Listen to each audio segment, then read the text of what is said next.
by others. Cleveland Clinic, Florida. Every life deserves world-class care.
Here we go, inching a lot closer to St. Patrick's Day, St. Patty's Day Eve we got going on here. Ah, top of the morning to ya. Oh, my Blarney stones. Tomorrow's going to be a very interesting day, an epic day. I would guess we have 60 submissions of people that want us to drunk dial them tomorrow night. Good. Oh, that's a lot. I don't think it's enough. We'll probably have to have somebody that's sober trying to and we'll probably have to say, look, we got a minute. Because, I mean, honestly, right now, if we did a call a minute, we're looking at an hour straight. And let me just tell you this, too. If you did get on the list and you want us to leave you a message, what might be funnier for you and easier for us is if you let it go to voicemail, because then you can replay it over and over and have a good laugh at our expense. If you just get it once, live and in person, I don't know that you can record it, right? You can't record a call as it's coming in, can you? I don't think so. What we're doing is we're hopefully going to be using one of those apps that will record both sides of the conversation. We'll let you know, or at least the person who's going to be responsible enough to make the call. So you're going to be recorded and you could be broadcast. For us. Yes. For our fun. I mean- but if you want to have it for fun on your end, You could always do it low budget style, and you could drunk dial the person on speakerphone, and you could record it with your camera that way, and then you would have everything on. If we didn't have that app, if we needed to make it happen like that, You could figure out something. So there you go. So lots of options. yeah, a lot of options. For ridiculousness. A lot of options. So. I like that we're planning it ahead of time, though. Yeah, I'm going to have to get a point person. We'll have to make sure we got the right phone. It's recorded. It's got a lot of data, a lot of issues here. I think we gotta work out. Ariel is going to be our sober leprechaun, and she is our point person for making it happen. yeah, don't expect much out of Denny's or myself, especially Denny. Denny's is always way on it. Get a couple devil's drinks in him, and he is gonna be. He's not as peaceful. It's a Friday, too, so Yeah. you got to remember, everybody knows that they get to sleep it off the next morning. So we will do our best on that, but that'll be happening in March. It's part of the fun of the festivities for St. Patrick's Day. As we get there, your After the Show podcast today being brought to you in part by Bud's Chicken and Seafood. I'll make a deal with you. If you can tell me the year Bud's Chicken and Seafood started, I will buy you free buds for the rest of the year. That's how confident I don't think you guys know.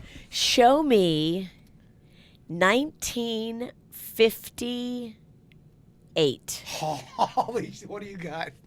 I'm going to go with 1957. Shit, why did I say that? I said it's 1957. It is? Yes! I think I gave Kevin a clue, though, by going, oh, it's not 1958. You got us buds, Kevin. That's awesome. Oh, I love this because Excited Kevin, about that, Kevin yeah. won't eat the fried shrimps. I'm eating all your fried shrimps. I'll eat whatever Kevin doesn't eat. Right now, make sure you go in there. Try. Someone emailed me the other day, and they tried the crab cake sandwich. That's their big seasonal seller right now, so go in there and try that. It's $3.99, which is a great deal for a crab cake. All right, look at that. Oh, that looks delicious. I'm so hungry. God, I'm hungry. Have you had the cod that'll rock your bud? I have not had the cod yet. I have. It's really good. Boca High, when they had tweeted us about the policy that they have now where nobody sits alone at lunch, they also tweeted Buds and it said, hey, how about some lunch? So Buds, I think, is going to help them out. And They're good. maybe bringing some stuff. They're yeah. really good at all that stuff. They like to help people at Buds. Yeah, real good stuff. Let me see some of the stuff we're getting hit up with. Hopefully you're watching all of our shows that we do, the regular show and the after the show. If you're driving, I get it. It's better. That's when you listen, but that's why we do the two different versions. If you're ever standard at home or at work, you can watch us. And some people that were watching today, KVJ TV, just want to let you know. Okay, sorry, I don't know why, but the guy in the studio watching the team is freaking me out and making me nervous. Yeah, he was freaking me out too, Kevin. Yeah. His name is Art Volo, and he is called radio's best friend. He's a guy that has gone around and videotaped radio morning shows for decades. I mean, he's been doing this since like the 70s. He actually is the guy that is doing all the video for the Radio Hall of Fame that is in Chicago, and so he does all that kind of stuff. So he goes around and... Did we make it yet?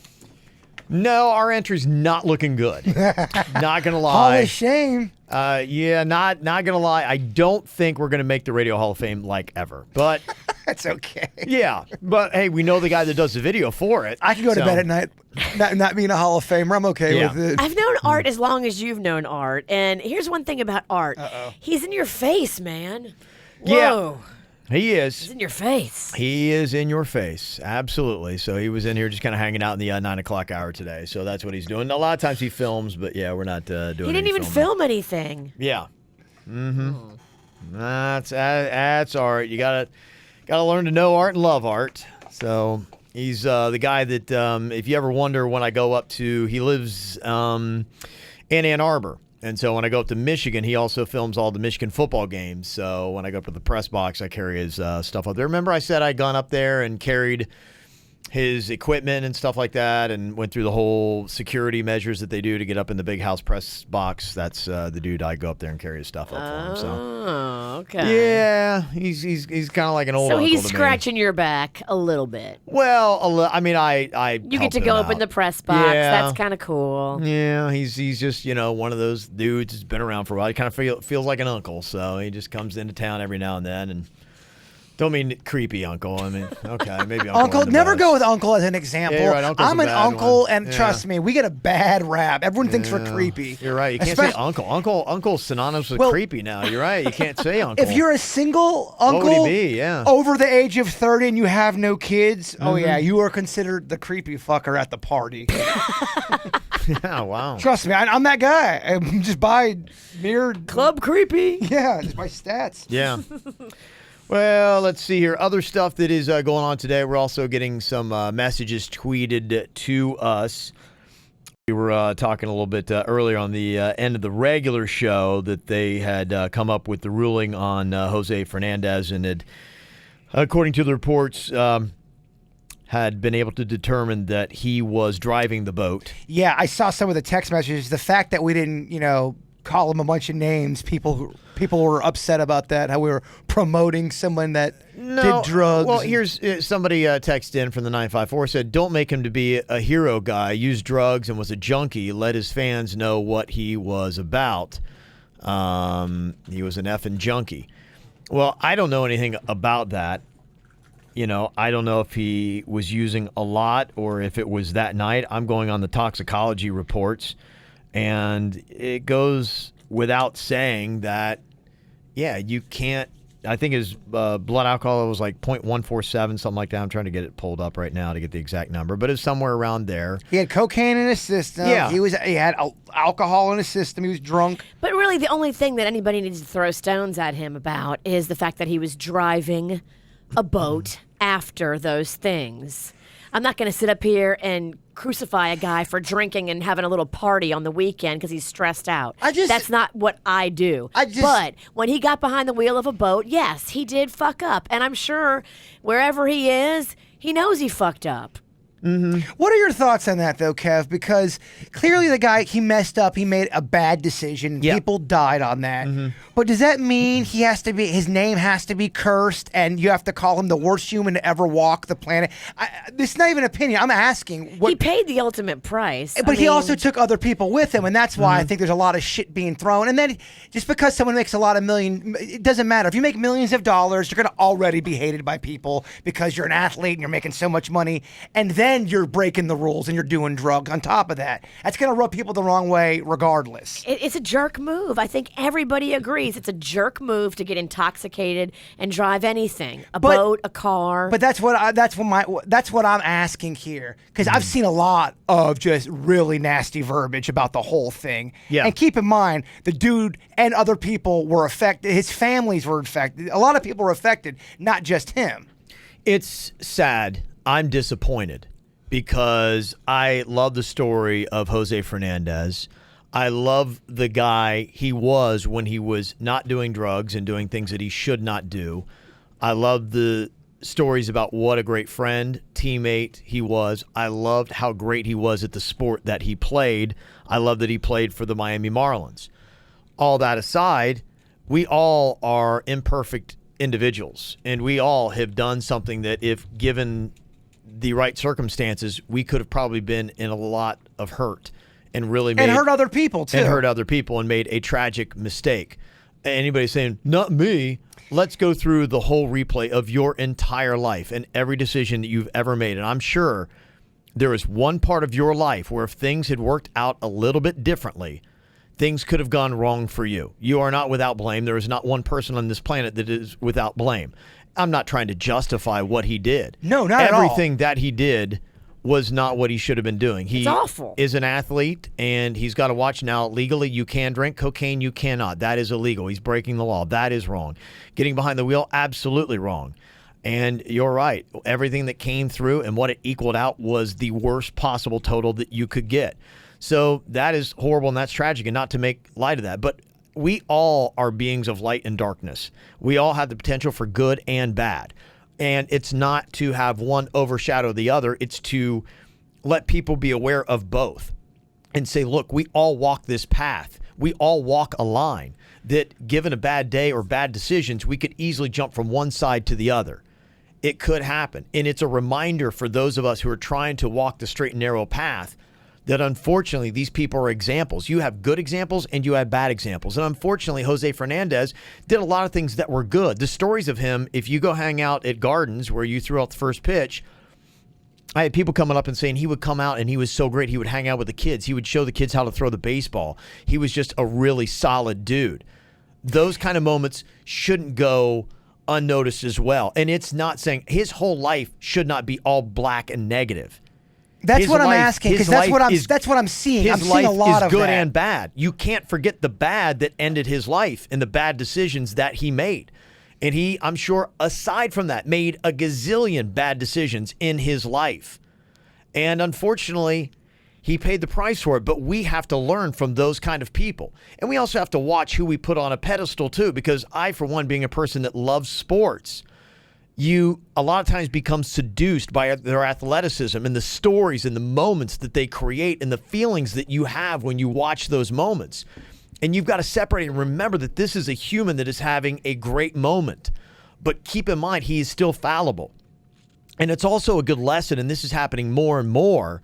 I even know some former athletes that have businesses where all they do is try to get a hold of these young athletes and try to grab them by the face and say, look at me, pay attention. You have so much things that are being thrown at you right now. Money, chicks, drugs, everything you could possibly want. Do not be seduced by this. You have to walk a different path because of who you are and the spotlight that is on you. My boy, Ezekiel Elliott, he was the leading rusher in the NFL this year. He was a rookie. Came from my Ohio State Buckeyes where he won a national championship. And on this pedestal, and this week he's been the topic of discussion because during a Mardi Gras parade, he was on a roof. He had a beer in his hand, which is legal. It's fine. But he was with a couple girls, and one girl had on a tube top that was with him, and he pulled her tube top down, and somebody caught it on film. TMZ did. He did it a couple times, actually. Okay, the video I saw was once. However many times he did it. Whatever, I'm not even going to justify it. Yeah. Whether it was once or whether it was 20 times. Either way, it's still wrong. You can't do that. Now, he could probably say, look, I was with this girl and she's pulling down on her own other times and this and that and blah, blah, blah, blah, blah. You could say all that stuff till you're blue in the face. I don't care, Zeke. Dude, you're on a roof. You're in view of people. You can't do that kind of stuff. You got to walk a different path. My son, Cannon, idolizes Ezekiel Elliott so much because I knew Ezekiel Elliott when he was playing high school ball because I wanted him to go to Ohio State. When he said he's going to Ohio State, I'm like, yeah. I watched all of his career through Ohio State, saw him win a national championship. My son did too, and now he's with the Cowboys. My son is a Cowboys fan now because of Ezekiel Elliott. One of his probably most prized possession is a card of Ezekiel Elliott has a piece of his jersey in there. Did Cannon see the video yet with them boobies? I don't know because he's on looking at stuff, and I hope not. He hasn't asked me about it. And that would be the lesson that I teach to him. And unfortunately, people like Ezekiel Elliott, you got to remember that your heroes are flawed people. They are human too. And they make mistakes. Just because someone plays sports does not make them not automatic. Because I know a lot of people that have played sports that go into college with them and then they go on to play professional sports. They're not people that are leading the most moral life ever. They're a lot of times they're not because they're normally people like us that have a lot more opportunities than we do. And if we were in the same situation, there's many of us listening with a judgmental ear right now that would do the exact same things in their position. And that's why we celebrate and we root for the Tim Tebows. And you pray that nothing happens with him or he's to good. him. He's good. Ain't nothing gonna You touch. hope not. But you know what? I've seen a lot of things like that before, too. For me, the Joe Paterno thing was heartbreaking because I grew up loving college football, and all I saw was one positive story after another about what this guy would do for his players. And that whole sex scandal that went down, for everybody else who doesn't know, all you think of Joe Paterno as a scumbag. And that's why that was tough for me, because for 25 years, I knew him as somebody you would idolize, that you wanted to live your life like him. You wanted to do this. And in a critical moment, he turned a blind eye. He didn't even do anything, but he didn't do anything, and that was the problem. And now the Joe Paterno image for me is completely tarnished, and it's sad. That's the way I feel about Jose Fernandez. I feel sad. I think a lot of times when if you don't know the person that's passed away, like these celebrities we're talking about, it's going to be very easy for people who don't know them to say this and that about them. People in their really close inner circles are going to be the ones that are going to defend them and say, "You guys don't know him or know her like we know him." Yeah, and that's what I think. I mean, big time. You saw that a lot with old Joe Pa. People trying to defend him. Yeah, because they knew a different Joe Paterno. You know, they knew a guy that all they had seen was good. And there are a lot of people that I know, and I have that happen a lot, where I'll sometimes see somebody that I knew or I've been an acquaintance with, or I've even maybe hung out in a bar, or, you know, maybe even hung out with on my own, and I saw only good stuff from them. And then they do something, I'm like going, whoa, that's crazy. You know, I've had a couple instances where there's been somebody like that killed a hooker or something. Luckily it wasn't that, but yeah. You never know. Some of the circles Ralston runs in. That's where you go, huh? Killed a hooker. I don't know. Yeah. Let's try to lighten the mood a little bit. But It got pretty serious in here. But that kind of stuff happens because there are a lot of people. One, a lot of people can put up an act for a while, and they can show a really positive side to people that you would never know. And two, you have to keep in mind that we all are good and bad. It's all inside of us. Even in Tim Tebow, he is fighting off. He's got his own little set of demons, whatever that is. He wants to jerk off, but he can't. He's struggling with it. He's like, oh, I have urges. I get it, man. I know, you're right. I get it. Whatever it is. No one gets jerking off better than you. Just let it fly, Tebow. No one's going to judge you. Somebody texted in here and said, you know, my problem was they treated Jose Fernandez like he was a god, and that's fine, but what really bothers me is that there is no mention about the other guys that died innocently. And that's true, because we didn't know who they were. We don't know the names. They don't catch out to us, and there's nothing that for us connects. And that's what it is. In life, things are about connections and your own personal experience. We knew Jose Fernandez, and we have a connection to that.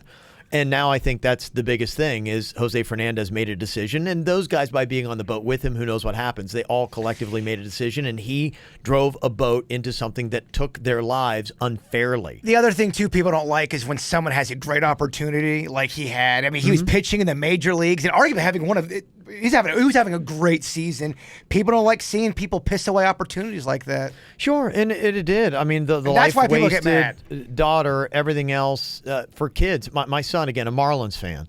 And it's hard because he's now getting into an age where I'm going to start talking to him because his heroes are making horrible mistakes and things that he needs to know that that's not right. And you can root for them on the field and be happy for them when they do great stuff, but you got to keep in mind they're fallible, they're human beings. It doesn't mean you do everything in life that they do, and everything they do and say is right and the right thing to do. You're awfully quiet over there, Sinicki. Well, I agree with what Kevin's saying. I don't think that any of us should be judging. I mean, it's horrible. It's tragic. He fucked up big time. But, I mean... you know what it is? I just don't like seeing some of the nasty verbiage from people. Do we have to get That's all it is. Maybe I'm too sensitive. Here's the thing for us. To me, everyone else wants to get nasty about it, and I don't think you need to. I think it goes without saying. It makes me sad. And there's a part of me that does make you angry because you're like, you wasted away a great opportunity. You have a kid that is going to grow up without a father. You left teammates behind, a community that absolutely loves you, and you could have written a great story in your life that when you were 60 or 70, you would be there in Marlins Park and they would take you out of a wheelchair and they'd be like, oh my gosh, Jose Fernandez, and what you could have had. And it makes you angry because, you blew all that. That could have been your life and your future. The person who sent in the text continued to say, the Marlins paid for Fernandez's funeral while the other two guys' families had to set up GoFundMe accounts to help with their funeral costs. And let's not forget the other two guys who died as well. Let's not just have all the talk be about Fernandez. Well, just rest assured, sir, because they have found that Fernandez was driving the boat, there will most definitely be wrongful death lawsuits that are brought forward by those families of those two guys that passed away, and they will go after the money, whatever it is, in Fernandez's estate. Yep. And there will be restitution paid to those families. Yeah.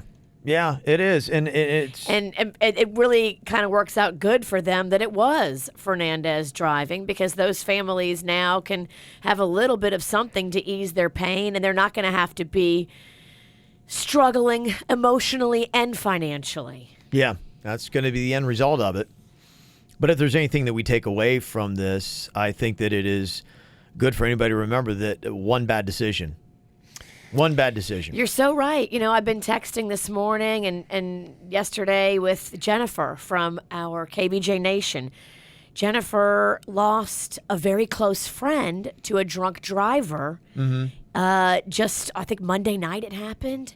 And it's just tragic. It's just sad. It just throws you for a loop, because her friend that she lost, you know, same age as all of us. Yeah. He was a dad, had his two kids in the back seat. Yeah. And this drunk kid on spring break, 21-year-old kid, the guy died at the scene. His kids are in the back seat. Yeah. And they had to watch all of that. So it's just like, so much useless stuff comes out of this drinking and driving and this drinking and boating and this. If you're going to drink, don't be a dick. Get an Uber. Yep. Just don't do it. Be an Uber. Get a Lyft. There's so many options. You can call AAA. They'll tow your car and drive you home now. Yeah, it's a good thing to remember. There's no reason for anyone to ever drive drunk anymore with all the ride services that are out there and what they do as far as towing cars and all that stuff. Yeah. You're a dick if you drive drunk. You're a dick, and I don't want to know you. I don't want to be around you. You can take Uber and Lyft for literally pennies. It's nothing compared to the money that you're going to cost and the pain you're going to cost by driving drunk.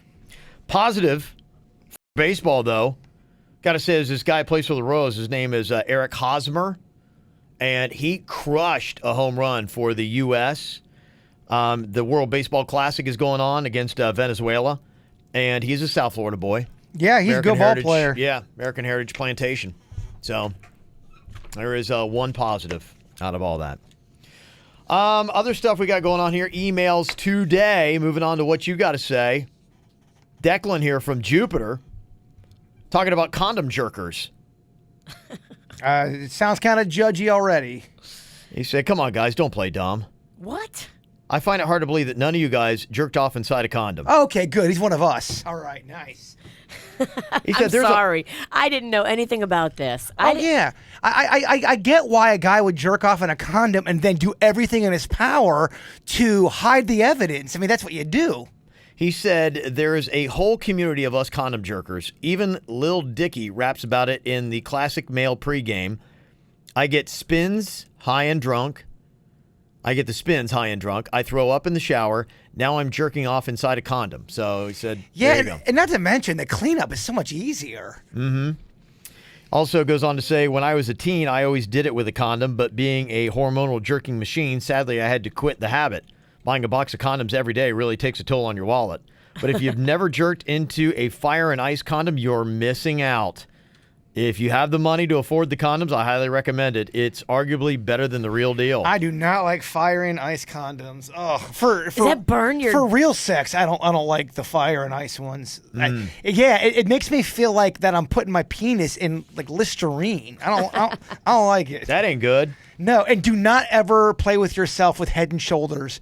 It is medicated and it will burn your penis.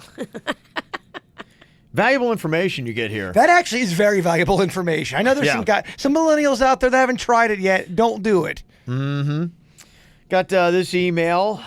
Says, I am a professor of nursing, and I was listening to the Bachelor podcast on my way to teach class today. Uh-oh. I walked into class, and one of my male students was being a total bitch all day, and I couldn't stop singing the Man Period song in my head. Thanks, Jaybird. Professor Anonymous. You're welcome. It's a real thing. I know Kevin doesn't believe it. Some of the guys in the Bachelor podcast cast, they believe in it. I think you believe in it too, Virginia. I do. I think that everybody's on a cycle. I think a lot of it has to do with the moon. A lot of it has to do with, if you're a girl, your flow. I just feel like once a month, or maybe it's not even once a month, like every 6 weeks, something happens with a man's chemistry like it does with the woman. They're a little bit crabbier. They're a little bit more impatient. I think other factors maybe help with that if you're a little bit more tired. But I think definitely, I know when the Bronx got his man period. Oh, you do, huh? You can tell? I can tell. See, I don't even realize that. That's part of the problem. You got to identify your man period. Okay. I got to get with it then. I know when mine's going on because it's synced up with Virginia's. And we share tampons. That's awesome. No, but can we please make a new rule, Kevin? Can Virginia not leave random tampons on the counter? I thought one of them was a fucking lollipop yesterday. It was in the wrapper. It wasn't like used or anything. Still. But I was digging through my purse and I had something at the bottom of my purse and I couldn't get to it. So I was pulling stuff out and putting it on the counter. And you think I put a dead body on the counter. They really do make them prettier these days. I remember my mom had some of those. First of all, they look like it was a boat. They were so big. The big old pads, they make them bigger in the 80s. Pads and tampons are different things. Well, I ain't got a hoo-ha. I know they made pussies bigger in the 80s. Hey, don't even get me on the 70s. I think you're thinking about the bush. They've been downsized them. No, I think it was everything. The tampons were big in the 80s and maybe early 90s. But yeah, man, I remember they were big. They look like almost like diapers. Not diapers. That's a pad. That's not a tampon. What's the difference? A tampon goes in your puss. A diaper, like it a wasn't pad a diaper. is a diaper. Was it a diaper? A diaper, like pad, goes on your underwear. They make them still? Yeah. Again, very educational.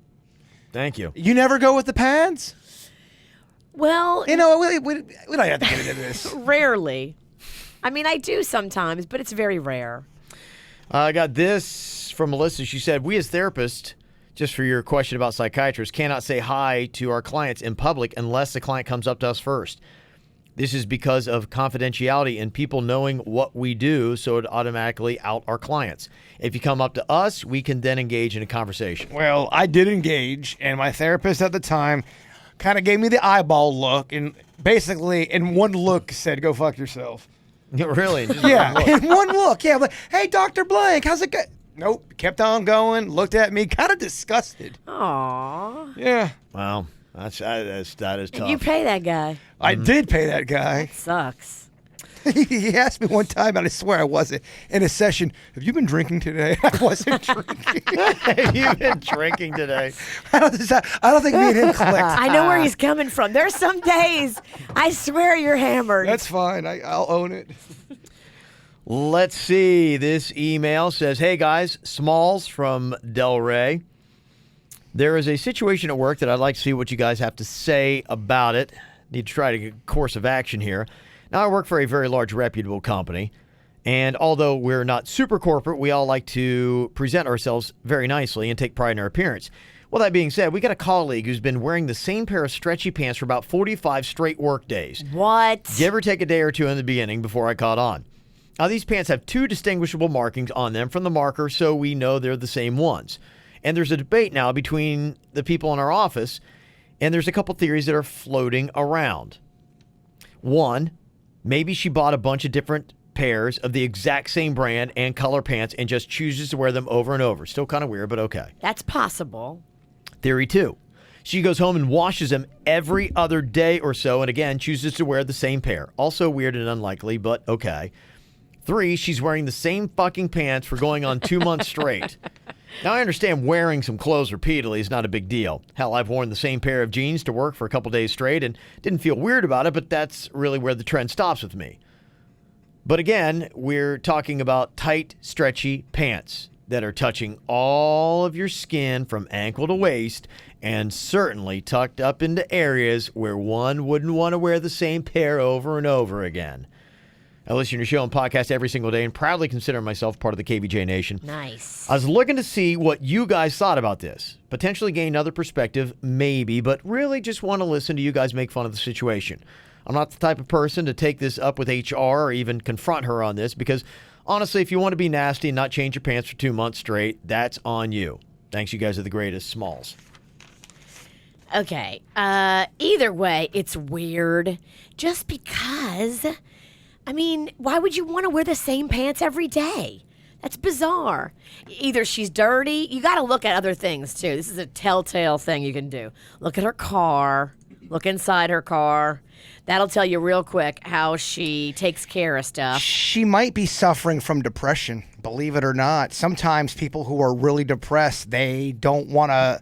Showering, changing their clothes, basic things like that is very tough for them because they don't think they're good enough to do that. I know it sounds weird, but some people go through that kind of stuff. That might be a situation.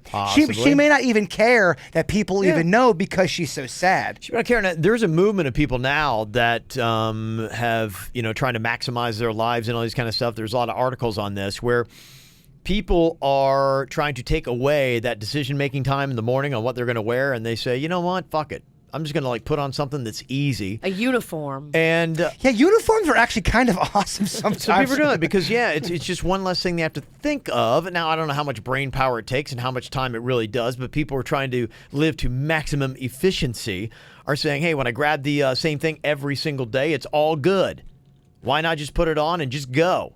I mean, life is so short. I mean, if you want to wear the same yoga pants, I get why they want to email and get some perspective on it. I think that person's suffering from depression. That's my take on it. Could be. Somebody from the 786 said maybe she's just comfortable. People are different. And True. What a douchebag Smalls is. Aww. I don't know. Let's not persecute Smalls. Awfully judgy, Smalls. Awfully judgy. I'd be doing the same thing, and so would you probably. If we noticed the same person wearing the same thing for 8 weeks, we'd be like, what the hell's going on? Every job has that, whatever it is about that one person. We had one where at our old station, we didn't know if the one guy had his mom living in his studio. We thought she was staying there for a couple months, and we didn't know. We didn't know all the backstory. We just kind of looked at it and judged But it. it's interesting to try to figure people out. It is. Because let me tell you, people are weird and people are gross. Yeah. Everybody is. Everybody is. Not everybody. No, but everybody's weird. There's a lot of gross amongst us, and it's kind of, it's kind of interesting just to examine other people's idiosyncrasies. Because everyone really is fucking nuts on their own weird thing. Kevin's weird. You are weird. I'm weird. Everyone's got a source of weirdness. We all got our things. For sure. Yeah. Boy, I'm just, in my mind right now, I'm just saying to myself, I hope I don't shit my pants. What happened? Have you ever danced with questionable chicken? Oh, you got it. That you'll get toe main. What happened? Who gave you this chicken? Well, I believe the queen cooked it. Uh-oh. And I had it, and I took a bite of it. You ever have it where it's just, I don't know, it's a color, it's almost like a light pink. Chicken should not be pink. Or gray. I wasn't sure. And so I microwaved it extra good, but it just had a weird, it has a weird consistency. Yes. If you microwaved it extra good, you should be fine. Now, what time are we talking about? When you call extra good, what'd you push? I put it in, I microwaved it for about 2 minutes and 40 seconds. Okay, that's good. It was just, I don't know, something was off, and I'm very I've seen some of the chicken you bring in through these parts, and it's pretty, it's offensive. Was it cut up into little pieces, or was it one big chunk? One big chunk. It was kind of like, but it was a thin slab, which, you're going, okay, that should be all right. Yeah, 2 minutes and 30 seconds should be plenty. But if it's got poison in it already, I don't know if a microwave is just something weird, it. though. You ever have it? It's just, there's the taste, the texture, everything about it just, I don't know, just in your brain, it goes off funky chicken. It tastes like fish, and you're like, oh. I had about maybe 2 bites of it, and I said, I'm not going to risk it. It's not worth rolling the dice. I'm at St. Patty's Day Eve. I got an event tonight, and I was just sitting here about 5 minutes ago, and my stomach is doing that, where it just feels like someone has pulled the plunger. But you only took 2 bites of it, though, right? I did. Okay. I did, but 2, maybe 3. You probably saved yourself. It's enough to seal your fate, my man. But it just, you ever had that where all of a sudden, it's like, remember the scene in Dumb and Dumber where he goes, it's like, yeah. And it just did that. And that only happens like in rare circumstances, and it's kind of like in my head. I'm not going to lie, it's really in my head. I'm like, did I get the funky chicken? Get it out now. Yeah, get it out before Gladiator Now? Polo. I mean, just get it out before tomorrow. Oh, okay. Get it out before tonight. gladiator polo in the arena. You don't want to leave a brown I don't know. stain on your... That'd be hilarious to see him shit his pants in front of all those posh people. It's so in my head because the Queen had stomach flu yesterday. Oh, now this is more possible that you caught something from so her. I was going around. I wore gloves last night. I was like going around. She's like, "What's like?" I'm putting my sleeve over my hands, touching everything. I'm just, and she's like, "What is wrong with you?" I was putting all of our toothbrushes under hot water. I'm doing all this stuff. I'm so paranoid. I'm like, "Not now, God." Please, not now. Don't take me out. That's now. how I felt right before Mardi Gras. There are 364 days of the year you can take me out. Not now, God. Please. Please, not now. You should go to Revitalive. I don't even know. Just get a little extra boost. I know. It can't hurt you going into St. Patty's. Booked wall to wall. I can't. I'd have to try to see if they could work something out, but I don't know. If you ever have that, it's like so in your head. And I wonder, can you mentally make yourself sick? Can you mentally give yourself diarrhea? Is that possible? I think you can if you work really hard and think. That you use the secret, but it's for evil, though. I didn't know if this is just my mind doing this, but I don't know. We'll see. So it's just that. Try not to think about it. Try not to. You'll You're right. be better off if you don't think about it. You're right. And I wasn't until it went. Like, how much longer we got on this podcast? The poop cast. How long will it take you to sprint to the toilet from here? I think I'm good. It just was that weird, where you're like, what just happened?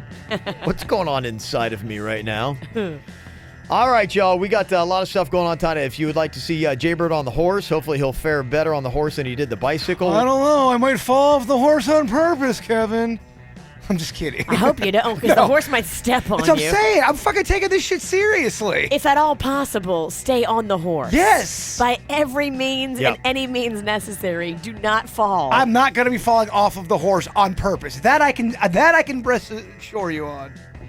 Breast assure you all. I don't know. Gladiator Polo tonight.